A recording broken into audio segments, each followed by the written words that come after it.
Good morning to all TYBSc students.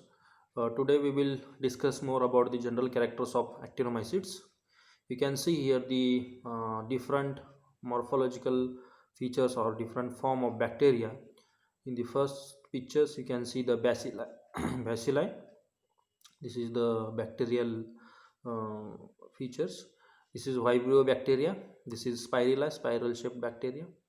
You can see the different morphological features, and last one is the actinomycetes. This is the pictures of actinomycetes. First of all, we will see the classification of actinomycetes. This is very important. This belongs to domain bacteria, actinomycetes. The phylum is Actinobacteria, class Actinobacteria, order Actinomycetales, and family Actinomycete. This is the general classification of actinomycetes. We will see the general characters of actinomycetes. Actinomycetes are very diverse and contain variety of subdivision as well as at unclassified isolates. म्हणजे जसं की बॅक्टेरियामध्ये diversity आहे तसंच ॲक्टिनोमायसिट्समध्ये सुद्धा भरपूर diversity तुम्हाला त्याचे morphological फीचर्समध्ये size and शेपमध्ये तुम्हाला बघायला मिळतो. त्याच्यामध्ये based on their morphological features their distinguishing characters they have been divided into different sub divisions. आणि काही अनक्लासिफाईड्स आहेत कारण त्यांच्यामध्ये कॉम्प्लेक्सिटी आहे फॉर द आयडेंटिफिकेशनमध्ये त्यांच्यामध्ये इझिली आयडेंटिफाय होत नाही आहे. and mainly because some genera are very difficult to classify because of the highly niche dependent phenotype. niche means particular habitat. त्याचं कुठलं म्हणजे कुठल्या हॅबिटॅटमध्ये तो राहतो, that is the niche dependent phenotype. Niche dependent phenotype म्हणजे सपोज कोल्ड क्लायमॅटिकमध्ये वेगळं phenotype दाखवतो आणि हॉट क्लायमॅटिकमध्ये वेगळं फिनोटाईपिक दाखवतो, सेम जीनस. त्यामुळं ते आयडेंटिफिकेशन करण्यासाठी डिफिकल्ट जातो. त्यामुळं मोस्टली दे आर अनक्लासिफाईड आहेत. आयडेंटिफिकेशन करण्यासाठी डिफिकल्ट आहे कारण ते निश डिपेंडंट फिनोटाईप आहेत. म्हणजे वेगवेगळ्या टेम्परेचर, वेगवेगळ्या ह्युमिडिटी किंवा वेगवेगळ्या जिओग्राफिकल कंडिशनमध्ये त्याचे जे फिनोटाईप आहे म्हणजे मॉर्फॉलॉजिकल कॅरेक्टर्स जे आहेत ते डिफरंट दाखवतो. त्यामुळे ते इझिली क्लासिफाय करता येत नाही. For example nocardia contains several phenotypes, first believed to be distinct species before their differences were shown to be earlier. म्हणजे सुरुवातीला नोकार्डिया हा ह्याच्या नोकार्डियाचे जे फिनोटायपिक आहेत कॅरेक्टर ते वेगवेगळ्या फीचर्स आहेत. म्हणजे वेगवेगळ्या टेम्परेचर म्हणजे वेगवेगळ्या जिओग्राफिकल कंडिशनला वेगवेगळ्या फिनोटायपिक कॅरेक्टर्स दाखवतो. बट इथं काय म्हटलं आहे, ते entirely dependent on the growth condition. तुम्ही ग्रोथ कंडिशन त्याला कसं देता त्याच्यावरती नोकार्डियाचे स्पेसिस मॉर्फॉलॉजिकल डिफरन्सेस दाखवतो. सपोज तुम्ही त्याला क्लायमॅटिक कंडिशन किंवा त्याला न्यूट्रियन कंडिशन्स ग्रोथ होण्यासाठी तुम्ही कुठल्या देता किंवा तुम्ही त्याला भरपूर म्हणजे सफिशियंट न्यूट्रिशन देत असेल तर त्याचं ग्रोथ मॉर्फॉलॉजी तुम्हाला फिनोटायपिक कॅरेक्टर वेगळं दाखवणार. सपोज तुम्ही त्याला स्टार्व कंडिशनमध्ये जर ठेवत असाल तर त्याचे मॉर्फॉलॉजिकल किंवा फिनोटायपिक कॅरेक्टर्स वेगळं दाखवणार. हे एक एक्झाम्पल आहे. म्हणजे फिनोटायपिक व्हेरिएशन्स हा दाखवतो बेस्ड ऑन, म्हणून इथं म्हणलेलं आहे निश डिपेंडंट. ओके. तर actinomycetes are generally gram positive bacteria. Gram positive आणि ग्रॅम निगेटिव्ह अशा दोन टाईपच्या बॅक्टेरियाज आहेत. तर ग्रॅम पॉझिटिव्ह आणि ग्रॅम निगेटिव्ह कशाला म्हणायचं? ग्रॅम पॉझिटिव्ह आणि ग्रॅम निगेटिव्ह बॅक्टेरियामध्ये डिफरन्सेस हे आहे की त्यांचं जे सेल वॉल स्ट्रक्चर आहे त्या सेल वॉल स्ट्रक्चरमध्ये पेप्टिडोग्लायकॉन जे आहे ते पेप्टिडोग्लायकॉनचं जे लेअरचं जे थिकनेस आहे तर ते डिफरंट असतो. मग त्याच्यावरनं ते ग्रॅम पॉझिटिव्ह आणि ग्रॅम निगेटिव्ह अशा पद्धतीचं त्यांच्यामध्ये क्लासिफिकेशन केलेलं आहे. तर ॲक्टिनोमायसिट्स हे काय आहे, ते ग्रॅम पॉझिटिव्ह बॅक्टेरियाज आहेत. Anaerobic and have mycelium in the filamentous. Mycelium म्हणजे जसं की फंगसमध्ये मायसेलियम स्ट्रक्चर आहे. मायसेलियम म्हणजे असं जाळीसारखी जी स्ट्रक्चर. कॉटन जसं की आहे, कॉटनमध्ये एक बारीक कॉटनचं जर तुम्ही बॉल घेतला दॅट इज द मायसेलियम अख्खा, आणि त्यामधलं एक सिंगल फिलामेंट त्याला आपण हायपी म्हणतो. फंगसचा आपण जनरल कॅरेक्टरिस्टिक स्ट्रक्चरमध्ये आपण बघितलेलं आहे. तसंच ॲक्टिनोमायसिट्ससुद्धा ॲनारोबिक कंडिशन म्हणजे लॅक ऑफ ऑक्सिजन, म्हणजे त्याला ग्रोथ होण्यासाठी ऑक्सिजनची रिक्वायरमेंट नाही, आणि have mycelium in filament. Okay. Mycelium structure तो दाखवतो. And branching growth pattern, different branch growth pattern आहे. तुम्ही म्हणाल की आता what is the difference between actinomycetes and bacteria and what is the difference between actinomycetes and fungi. आपण will see in the next slide. Please remember here they are anaerobic gram positive bacteria and have mycelium in the filament. म्हणजे फिलामेंटमध्ये mycelium structure दाखवतात and having branched growth pattern, branching system त्यांच्यामध्ये आहे. Some actino bacteria can form rod or coccoid shape. Rod किंवा coccoid shape, rod shape structure कसं असतं किंवा कोकाइड shaped form कसे असते ते आपण जनरल कॅरेक्टर्स ऑफ बॅक्टेरियामध्ये बघितलेलं आहे.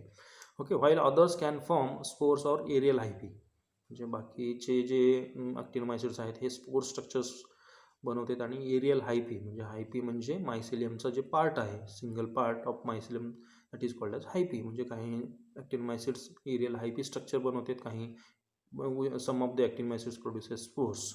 Okay, some are form rod or cocoid shaped.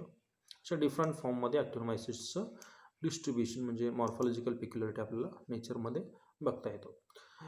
Next characteristic features म्हणजे actinomycetales bacteria can be infected by बॅक्टेरोफाज.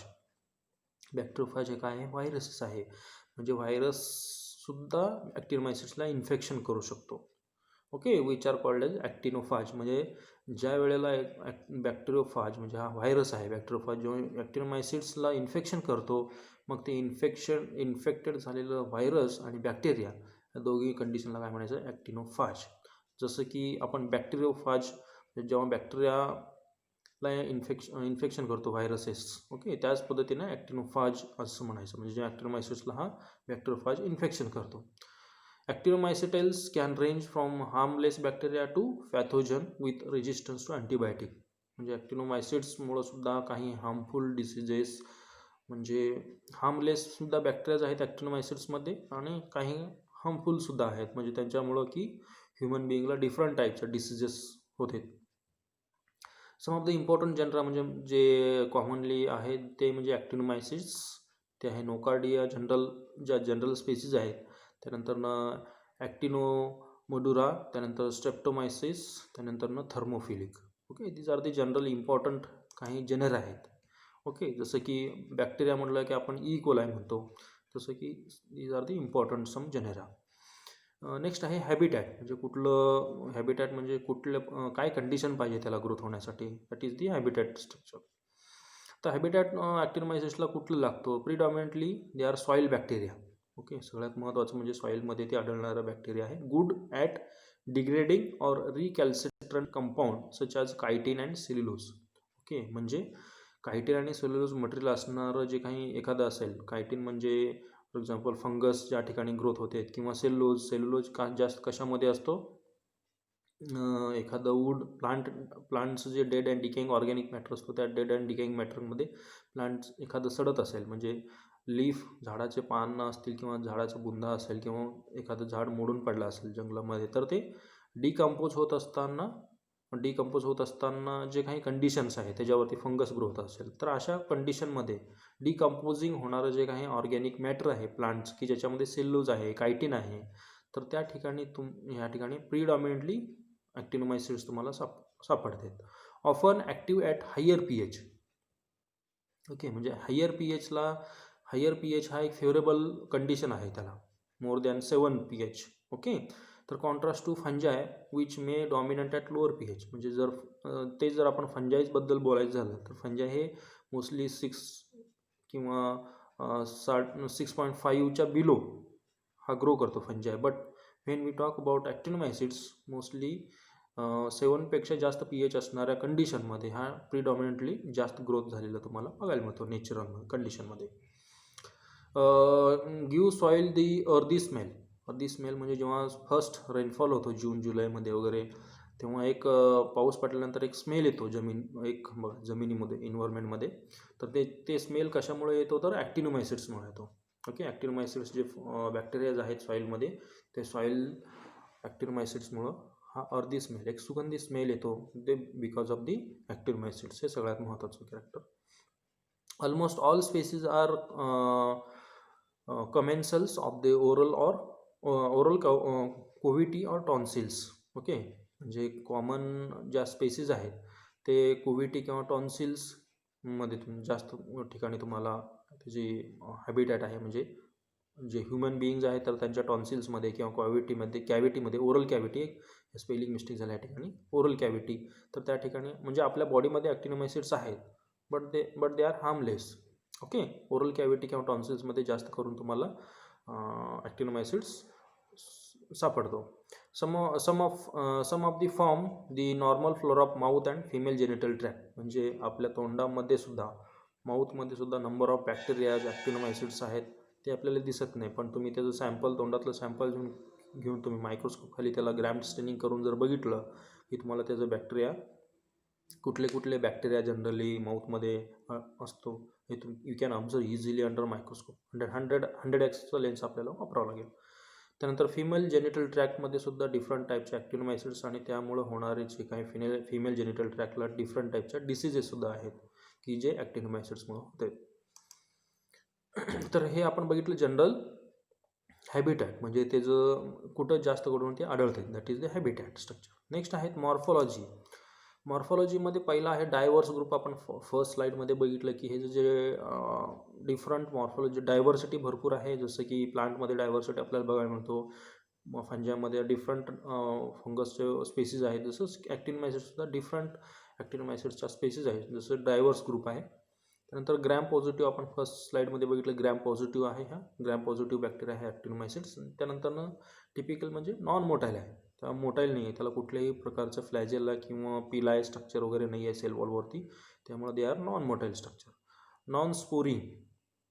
Okay, non sporing म्हणजे हा स्पोर प्रोड्यूस वगैरे म्हणजे स्ट्रक्चर नाही आहे त्याच्यामध्ये. Okay, non capsulated. Non capsulated म्हणजे जसं की आपण बॅक्टेरियामध्ये बघितलं की बॅक्टेरियाच्या सेल वॉलच्या बाहेरला म्हणजे एकदम outer most part of the cell wall is made up of capsule, but when we talk about actinomycetes they are non capsulated. ह्याच्यामध्ये कॅप्सूल स्ट्रक्चर वगैरे नाही आहे सेल वॉलच्या आउटर मोस्ट पार्टवरती. त्यानंतर they are straight, curved or pleomorphic. Okay, जे straight असतो, curve फॉर्ममध्ये बघायला मिळतो किंवा प्लिओमॉर्फिक, डिफरंट मॉर्फॉलॉजिकल फीचर्समध्ये तुम्हाला त्याचं मल्टिपल मॉर्फॉलॉजिकल फीचर्समध्ये बघायला मिळतो. Arranged in chain or branching filament.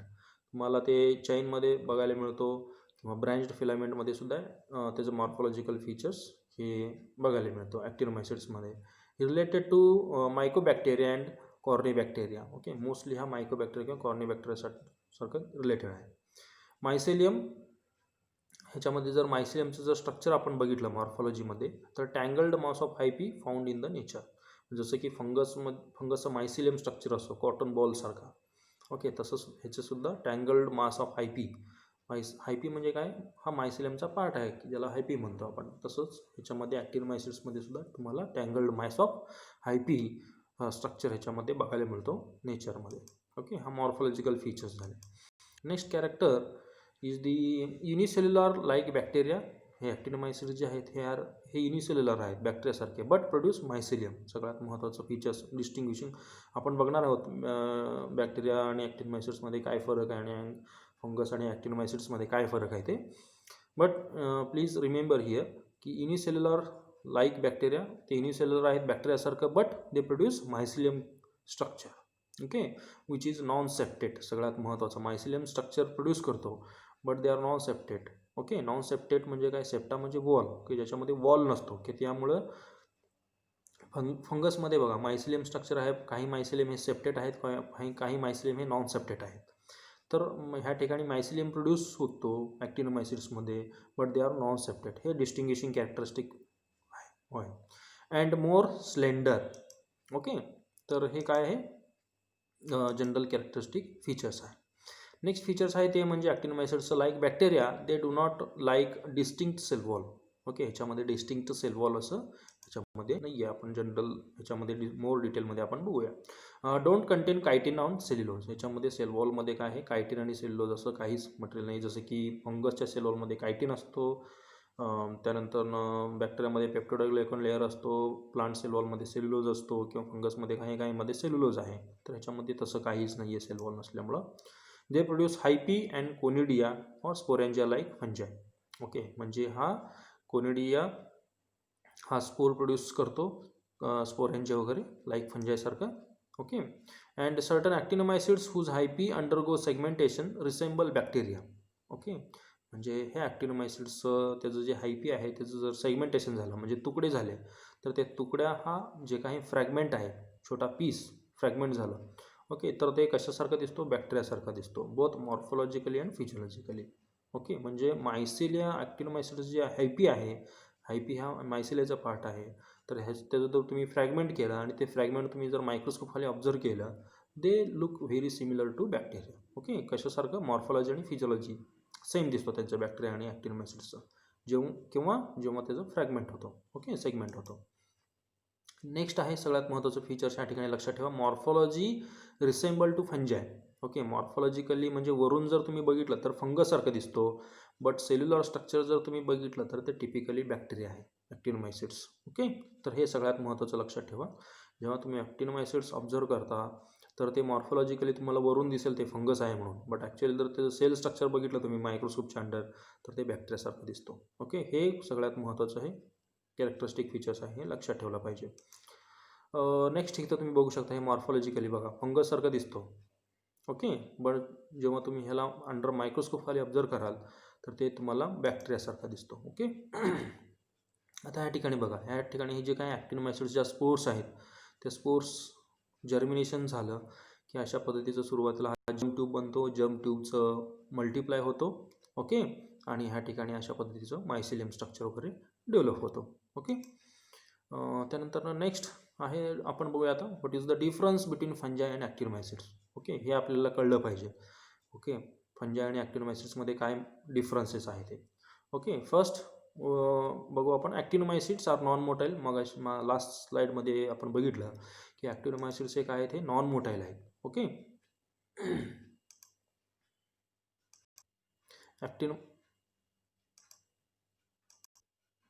ॲक्टिनोमायसिट्स are non motile filamentous gram positive bacteria belonging to genus of actinobacteria class bacteria. Okay, हे आपण बघितलं मागच्या स्लाईडमध्ये की ॲक्टिनोमायसिट्स हे काय, ते नॉन मोटाईल आहेत आणि ग्रॅम पॉझिटिव्ह बॅक्टेरिया आहेत. Fungus they are group of micro organisms which include single cell and complex multicellular organisms such as yeast, mushroom, mould. ठीक आहे, तर हे तुम्हाला माहीत आहे की जनरल कॅरेक्टर्स ऑफ फंगसमध्ये बघितलं आपण. तर फंगस हे हा एक ग्रुप ऑफ ऑर्गॅनिझम आहे की ते कॉम्प्लेक्स ऑर्गॅनिझम आहे आणि युकॅरियोटिक स्ट्रक्चर आहे. Okay, actinomycetes are prokaryotic organism. सगळ्यात महत्त्वाचं म्हणजे काय, ह्याच्यामध्ये हा ॲक्टिनोमायसिट्स हे प्रोकॅरियोटिक आहेत आणि फंगस हे काय आहेत, हे युकॅरियोटिक ऑर्गॅनिझम्स आहेत. हे महत्त्वाचा डिफरन्स आहे. Actinomycetes contain a peptidoglycan in their cell wall. Cell वॉलमध्ये काय आहे, त्याच्या पेप्टिडोग्लायकॉन आहे. ओके, तेच जर तुम्ही फंगस जर बघितलं तर सगळ्यात महत्त्वाचं काय आहे, chitin. Chitin is very important structure in of cell wall. कशाचं, फंगसचं. Okay, actinomycetes filament are smaller. Okay, actinomycetes ज्या फिलामेंट्स आहेत म्हणजे मायसिलियमचे जे फिलामेंट आपण त्याला म्हणतो, दे आर स्मॉल, पण fungus filaments are bigger. Okay, as compared to actinomycetes. Okay, हे सगळ्यात महत्त्वाचं डिफरन्स. त्यानंतर GC content in the actinomycetes. GC म्हणजे कसलं, ग्वानिन अँड सायटोसिन. DNA DNAमध्ये तुम्हाला माहिती आहे nucleotides, adenine, guanine, cytosine, thymine. तर ह्याच्यामध्ये जे DNA मध्ये जे GC कंटेंट आहे is less than fungi. Okay, fungus have more GC base pair in the DNA. हे सगळ्यात महत्त्वाचं जेनेटिक लेवल म्हणजे मॉलिक्युलर लेवलमध्ये डिफरन्सेस.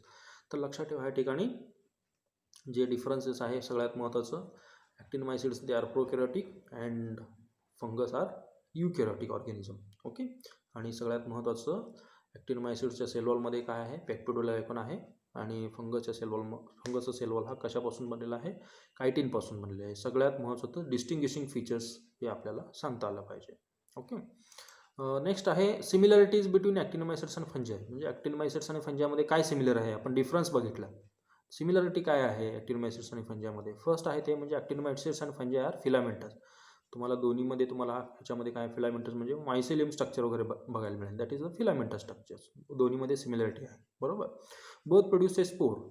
फंगससुद्धा स्पोर प्रोड्यूस करतो आणि ॲक्टिनोमायसिट्ससुद्धा काय आहे, स्पोर प्रोड्यूस करतो. हे सगळ्यात सिमिलॅरिटी स्ट्रक्चर आहे फंगस आणि actinomycetes. Both type are good decomposer. म्हणजे ॲक्टिनोमायसिट्ससुद्धा डिकम्पोज करतो एखादं मटेरियल, म्हणजे डेड ऑर्गॅनिक मॅटर असेल, डेड ऑर्गॅनिक मॅटर म्हणजे डिकम्पोज करणारं एखादं प्लांट मटेरियल असेल किंवा ॲनिमल असेल, तर ॲनिमल आणि प्लांट हे दोघांचं डिकम्पोजिशन करायचं काम करायचं असतो. बोथ म्हणजे ॲक्टिनोमायसिट्ससुद्धा करतात आणि फंगससुद्धा डिकम्पोज करतो. हे दोन्हीमध्ये सिमिलॅरिटी आहे.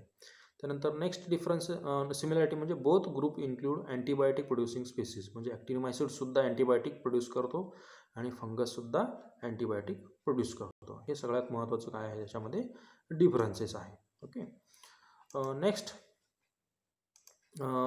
डिफरन्सेस ते म्हणजे आपण बघूया आता नेक्स्ट ॲक्टिनोमायसिड्स वर्सेस बॅक्टेरिया. ओके, ॲक्टिनोमायसिड्स आणि बॅक्टेरियामध्ये काय काय ह्याच्यामध्ये डिफरन्सेस आहे. ओके,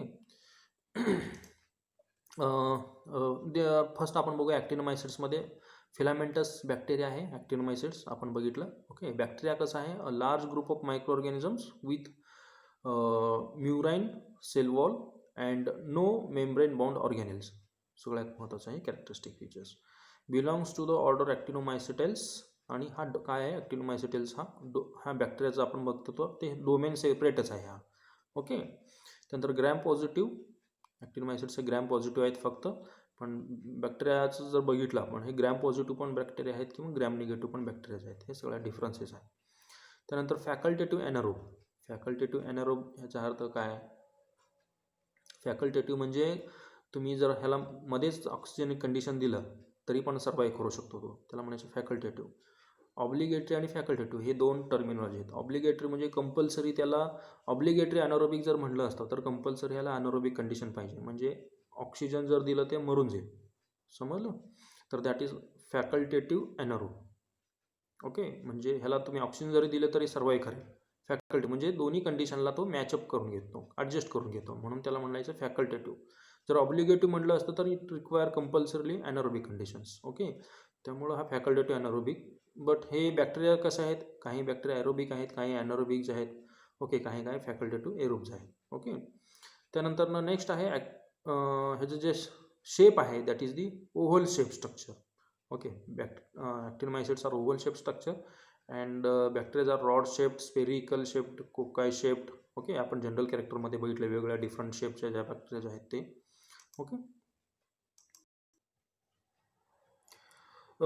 नेक्स्ट आहे form powdery colonies that stick firmly to agar.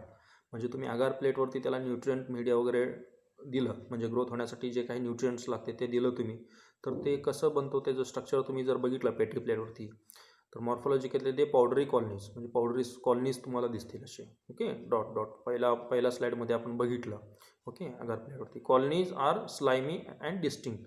म्हणजे ह्याचं जर कॉलनी तुम्ही आगार प्लेटवरती बघितलं, पेट्री प्लेटमध्ये तुम्ही आगार पावडर टाकलं आणि त्याला न्यूट्रिएंट्स टाकलं आणि त्याला सॉलिड करून त्याला बॅक्टेरियाला ग्रो केलं तर स्लायमी स्ट्रक्चर दिसतो तुम्हाला, आणि हे कसं आहे पावडरी कॉलनीज आहे. ओके, मॉर्फॉलॉजिकली. नंतर कॉलनीज ग्रो स्लोली. ओके, ह्याचं जे ॲक्टिनोमायसिड्स ज्या कॉलनीज आहेत ते एकदम स्लो ग्रो होतो. ओके, आणि ह्याचं फास्ट ग्रोथ होतो. ओके, बॅक्टेरियाचे ग्रोथ एकदम फास्ट आहे. विदिन 24 आवर्समध्ये तुम्हाला सगळं क्लिअर कट पिक्चर दिसतो. ह्याला 1 दिवस एक्स्ट्रा लागतो ग्रोथ होण्यासाठी. ओके, त्यामुळे कॉलनीज ह्याचे स्लोली ग्रो होतो. त्यानंतर form hyphae and conidia as a fungi. Okay, म्हणजे सगळ्यात महत्त्वाचं हायपी आणि कोनिडिया याच्या कोनिडिया हे काय स्पोर्स आहे, जे फंगससारखा हा स्पोर्स डेव्हलप करतो ॲक्टिनोमायसिड्स, आणि हायपीसुद्धा तयार करतो. बट हे do not form such structure. Hyphae किंवा कुठल्याही कोनिडिया वगैरे स्ट्रक्चर ह्याच्या बॅक्टेरियामध्ये डेव्हलप होत नाही. हे डिस्टिंग्विशिंग कॅरेक्टर आहे हे सुद्धा. सगळ्यात महत्त्वाचं ॲक्टिनोमायसिड्स हे नॉन मोटाईल आहेत आणि बॅक्टेरिया कसे आहेत हे मोटाईल आहेत. तर हे these are the general differences between actinomycetes and bacteria. तर हे सुद्धा आपल्याला माहिती पाहिजे की ॲक्टिनोमायसिड्स आणि बॅक्टेरियामध्ये नेमकं काय डिफरन्सेस आहे. ओके, नेक्स्ट आता सिमिलॅरिटी बघूया. What is the similar between actinomycetes and bacteria. तर actinomycetes and bacteria are prokaryotic. हे आपण लास्ट स्लाईडमध्ये बघितलं फंगस आणि ॲक्टिनोमायसिड्सच्या डिफरन्सेसमध्ये. तर दोन्हीमध्ये सिमिलरिटी काय आहे, बॅक्टेरिया आणि ॲक्टिनोमायसिड्समध्ये ते दोन्ही प्रोकॅरियोटिक आहेत. म्हणजेच काय, lack of membrane bound organelles. They do not have membrane bound nucleus and organelles. ऑर्गॅनिल्समध्ये कुठले mitochondria, chloroplast, nucleus, okay, endoplasmic reticulum, हे सगळे जे काही ऑर्गॅनिल्स आहेत हे तुम्हाला ह्याच्यामध्ये बॅक्टेरियामध्ये किंवा ॲक्टिनोमायसिड्समध्ये बघायला मिळत नाही. Both have cell wall made up of murein. Okay, cell वॉलमध्ये म्युरिन आहे, हा कंपोनंट्स आहे सेल वॉलचा. They are micro organism that form colonies on the solid media. सगळ्यात महत्त्वाचं, बोथ ॲक्टिनोमायसिड्स आणि बॅक्टेरिया दोन्हीसुद्धा पेट्री प्लेटवरती जर तुम्ही ग्रो केला तर ते दोन्ही हे कॉलनी स्ट्रक्चर बनवतो. ओके, कॉलनीमध्ये ते ग्रो होतो. Both form endospore. Okay, endospore म्हणजे सेलमध्ये जे स्पोर स्पोर डेव्हलप होतं त्याला म्हणायचं इंडोस्पोर्स. ओके, एक्झोस्पोर्स आणि इंडोस्पोर अशा 2 टर्मिनॉलॉजी आहे. इंडोस्पोर म्हणजे सेलच्या आतमध्ये जर स्पोर डेव्हलप होत असेल त्याला म्हणायचं इंडोस्पोर्स. एक्झोस्पोर्स म्हणजे बाहेरच्या साईडला सेलच्या बाहेर. बॅक्टेरिया आणि ॲक्टिव्ह मायसिड्स दोन्ही स्पोर डेव्हलप करतो सेलच्या आतमध्ये, म्हणून त्याला इंडोस्पोर्स म्हणायचं. They occur in the environment as a part of normal microbiota. Okay, दोन्हीसुद्धा ॲक्टिनोमायसिट्स आणि बॅक्टेरिया हे एक दोन्हीसुद्धा नॅचरलमध्ये तुम्हाला फ्री फॉर्ममध्ये हा तुम्हाला बघायला मिळतो microbiota. Both can be pathogens. Okay, दोन्ही बॅक्टेरियासुद्धा ॲक्टिनोमायसिट्स दोन्ही हे काय आहे ते पॅथोजेनिक आहे. लक्षात ठेवा, बोथ बॅक्टेरिया आणि ॲक्टिनोमायसिट्स काही बेनिफिशियल आहेत आणि काही हार्मफुल आहेत. त्यामुळं काही बॅक्टेरिया आणि काही ॲक्टिनोमायसिट्स हे पॅथोजेनिकसुद्धा आहेत आणि बेनिफिशियलसुद्धा आहे. Okay, next culture characteristic features काय आहेत, म्हणजे तुम्ही त्याला ग्रो करायचं म्हणलं पेट्री प्लेटमध्ये लॅबोरेटरी कंडिशनमध्ये, तर त्याला कंडिशन काय पाहिजे, ॲनारोबिक और मायक्रो एरोफिलिक बॅक्टेरिया. ओके, म्हणजे त्याला स्मॉल ह्याच्यामध्ये ऑक्सिजन दिलं तरी चालेल. ॲनारोबिक कंडिशन म्हणजे ऑक्सिजन नाही दिलं तर ते चांगल्या पद्धतीनं ग्रो होतो. Grow well in presence of 5 to 10% carbon dioxide. तुम्ही त्याला 5 ते 10% कार्बन डायऑक्साईड जर दिलं लॅबोरेटरी कंडिशनला तर चांगल्या पद्धतीनं ते ग्रो होतं. ओके, नेक्स्ट महत्त्वाचं म्हणजे ऑप्टिमम टेम्परेचर हे 35 to 37 डिग्री सेल्सिअस. बॅक्टेरियालासुद्धा एवढंच टेम्परेचर लागतं 37 डिग्री सेल्सिअस. 24 आवर्स जर ठेवलं की बॅक्टेरियाची चांगली ग्रोथ होते. यालासुद्धा same 35 to 37 degree Celsius temperature is a most favourable temperature for optimum growth. Okay, next characteristic features म्हणजे काय की grow on a brain heart infusion agar. Okay, हा एक जसं की अगार आणि ब्रॉथ म्हणजे ज्याच्यामध्ये अगार पावडर नसतो, लिक्विड मीडिया असतो, त्याला म्हणायचं ब्रॉथ. ओके, तर ब्रेन हर्ट इन्फ्युजन अगार म्हणजे हा एक मीडिया आहे स्पेशल की त्या मीडियामध्ये त्याचं न्यूट्रिएंट कंपोजिशन वेगळं आहे. ओके, तर त्या न्यूट्रिएंट कंपोजिशन ह्याच्यामध्ये दिलं की चांगल्या पद्धतीनं ग्रो होतो. आणि सगळ्यात महत्त्वाचं म्हणजे काय, thioglycolate agar containing 0.12 to 0.2% rabbit blood. Okay, म्हणजे त्याचं रॅबिट जर ब्लड टाकलं ह्याच्यामध्ये थायोग्लायकोलेट अगारमध्ये तर चांगल्या पद्धतीने ॲक्टिनोमायसिट्सची ग्रो होत होती. ओके, हे काय आहेत ह्याला हे थायोग्लायकोलेट अगार हे जे काय आहेत ना रॅबिट ब्लड वगैरे हे काय आहेत त्याला न्यूट्रिएंट्स देते ग्रोथ होण्यासाठी. जसं की बॅक्टेरिया ग्रोथ होण्यासाठी न्यूट्रिएंट अगार एक जनरल कॉम्पोजिशन वापरते, NA म्हणते त्याला न्यूट्रिएंट अगार. त्याच्यामध्ये सोडियम क्लोराईड आहे, त्यानंतरनं ईस्ट एक्स्ट्रॅक्ट आहे. ओके, त्यानंतरनं पेप्टोन आहे, हे आपण त्याला न्यूट्रिएंट्स देतो. त्यानंतरनं हे सगळे काय आहेत त्याला ग्रोथ होण्यासाठी न्यूट्रिएंट्स, त्याच्यामध्ये कार्बन आहे, ऑक्सिजन आहे, काही नायट्रोजन आहे. ओके, सगळ्या पद्धतीचं त्याला न्यूट्रिएंट्स मिळतात ग्रोथ होण्यासाठी. तशाच पद्धतीनं ह्यालासुद्धा ॲक्टिनोमायसिट्सला हे न्यूट्रिएंट मीडिया आहे ग्रोथ होण्यासाठी, हे चांगलं मीडिया आहे. ओके, त्यानंतर नेक्स्ट कॅरेक्टर काय आहे की incubation time 3 to 4 days mostly. Okay, सगळ्यात महत्त्वाचे कॅरेक्टर. बॅक्टेरियाचं जर तुम्ही आज जर इन्क्युबेशन केलं, उद्या सकाळी तुम्हाला त्याचं रिझल्ट्स ग्रोथ झालेलं बघायला मिळेल. बट तुम्हाला जनरली ॲक्टिनोमायसिट्सला 3 ते 4 दिवस लागतात. त्याचं जर ऑब्झर्वेशन मॉर्फोलॉजिकल पेट्री प्लेट किंवा लॅबोरेटरी कंडिशनमध्ये जर तुम्हाला त्याचं ग्रोथ बघायचं असेल तर. But for few species extended to 1 to 2 weeks, म्हणजे काही स्पेसीज 1 ते 2 आठवडे लागतात ग्रो होण्यासाठी. तर ह्याला म्हणून आपण डिफरन्सेस बघितलं बॅक्टेरिया आणि ॲक्टिनोमायसिट्समध्ये. ॲक्टिनोमायसिट्स हे स्लो ग्रोथ आहे, स्लो ग्रोईंग आहे. बॅक्टेरिया काय आहे फास्ट ग्रोईंग आहे. तर जनरली किती दिवस लागतात, ऑन एन ॲव्हरेज 3 ते 4 दिवस लागतात ग्रोथ होण्यासाठी त्याच्या. ओके, नेक्स्ट कॅरेक्टर काय आहे, colonies can be rough pigmented with chalky appearance. Okay, म्हणजे ह्याचे जे कॉलनी जे आहेत हे रफ आहेत. ओके, आणि पिगमेंटेड म्हणजे वेगळ्या colours, pigmented with chalky appearance. Okay, तर चॉकी ॲपिरन्स म्हणजे काय की हा व्हाईट म्हणजे फंगस कॉटनसारखा दिसतो हा. ओके, ही या ठिकाणी तुम्ही बघू शकता हे व्हाईट चॉकी ॲपिरन्स. ओके, पांढरा दिसतो तुम्हाला ॲपिरन्स. ओके, तर हे काय आहे ॲक्टिनोमायसिट्स. हा कंप्लीट हा पेट्री प्लेट आहे. ओके, पेट्री प्लेटमध्ये हे न्यूट्रिएंट्स मीडिया आहे. त्या न्यूट्रिएंट मीडियामध्ये वरती ह्याच्या लॅबोरेटरी कंडिशनला ग्रो केलेलं ह्याचं फोटोग्राफ्स आहे. Okay, these are the morphological photographs. Next आपण बघूया कॅरेक्टर पॅथोजेनिक, म्हणजे ॲक्टिनोमायसिट्समुळं कुठल्या पॅथोजेनिसिटी काय म्हणजे कुठल्या डिसिजेस होऊ शकतात, कुठं आढळत होतं आपण बघूया. Actinomycetes normally reside in the human mouth. Okay, प्रत्येक ह्युमन माउथ म्हणजे तोंडामध्ये ॲक्टिनोमायसिट्स असतो, थ्रोटमध्ये असतो, ओके, गॅस्ट्रो इंटेस्टिनल ट्रॅक्टमध्ये असतो, urinogenital tract without producing diseases. Generally कुठल्या पण डिसीजेस न प्रोड्यूस करता ॲक्टिनोमायसिट्स आपल्या बॉडीमध्ये असतो. ओके, जनरल हे काय आहेत, माउथ आहे, थ्रोट आहे, गॅस्ट्रो इंटेस्टिनल ट्रॅक्ट आहे, युरिनोजेनिटल ट्रॅक्ट आहे. ओके, हे जनरल त्याचं हॅबिटॅट आहे, ऑकरन्स आहे. Since the organism cannot invade a human or animal body, generally तो कुठल्याही म्हणजे इन्वेड म्हणजे कुठल्याही पद्धतीचं पॅथोजेनिसिटी तयार करत नाही, पण विदाउट एनी पॅथोजेनिसिटी तो आपल्या बॉडीमध्ये राहतो.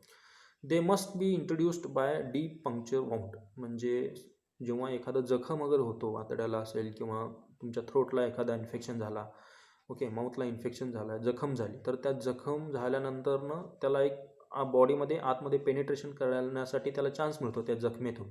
तर अशा पद्धतीनं ते बॉडीमध्ये काय करतो, इंटर करतो आपल्या ब्लड थ्रू.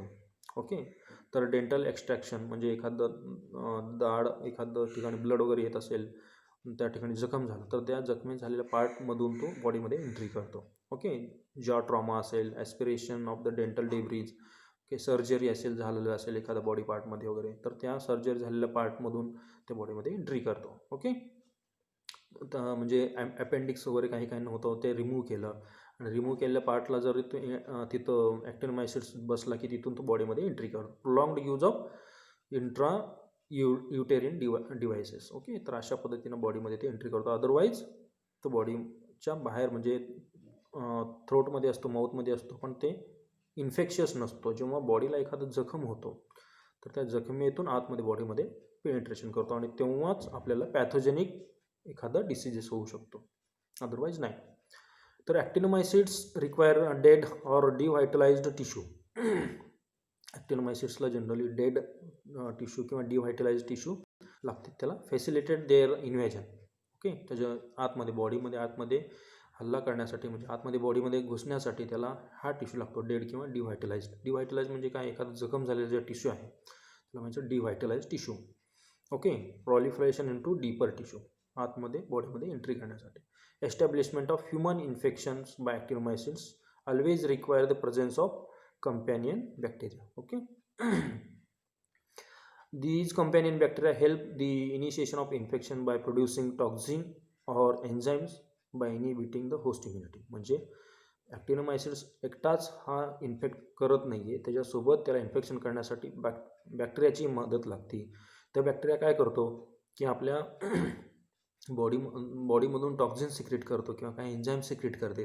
त्या एन्झाईम आणि टॉक्झिन्समुळं ह्युमनमध्ये जे इम्युन पॉवर असते ती इम्युन पॉवर काय करतो, इनिबिट करतो डेव्हलप होण्यात, इम्युन पॉवर डेव्हलप व्हायला. त्यामुळे इम्युन पॉवर डेव्हलप व्हायचं कमी झालं की आपल्या बॉडीमध्ये हे ॲक्टिनोमायसिट्स इझिली एंट्री करतात आणि ते इन्फेक्शन होऊ शकतो. Okay, once the infection by actinomycetes establish, म्हणजे एकदा तुम्हाला ॲक्टिनोमायसिट्सचं इन्फेक्शन झालं आपल्या बॉडीमध्ये, the immune system of the infected human host stimulate the intense inflammation. Okay, inflammation म्हणजे लाही होते म्हणतो आपण मराठीमध्ये त्याला. तर इन्फ्लेमेशन जास्त होतं एकदा ॲक्टिनोमायसिट्सचं इन्फेक्शन झालं की. Bacteria from the infected site may disseminate to distant organ of the body. Okay, actinomycetes are particularly common type of bacteria found on mouldy hay. Farmers may be routinely exposed to very high concentration of actinomycetes and may inhale as many as 750,000 spores per minute. म्हणजे शेतकरी जास्त किंवा शेतामध्ये काम करत असतो, कारण हा जनरली हा सॉईलमध्ये आढळणारे ॲक्टिनोमायसिट्स आहे, बरोबर की नाही. तर त्यामुळे शेतामध्ये काम करणारे जे लोक आहेत ते त्या ठिकाणी काम करत असताना त्यांचं इन्हेलिंग म्हणजे ऑक्सिजन म्हणजे आपण काम करत असताना आपल्याला कळत नाही की जवळपास बघा 7,50,000 स्पोर्स पर मिनिटमध्ये आपण इन्हेल करतो ॲक्टिनोमायसिट्सच्या.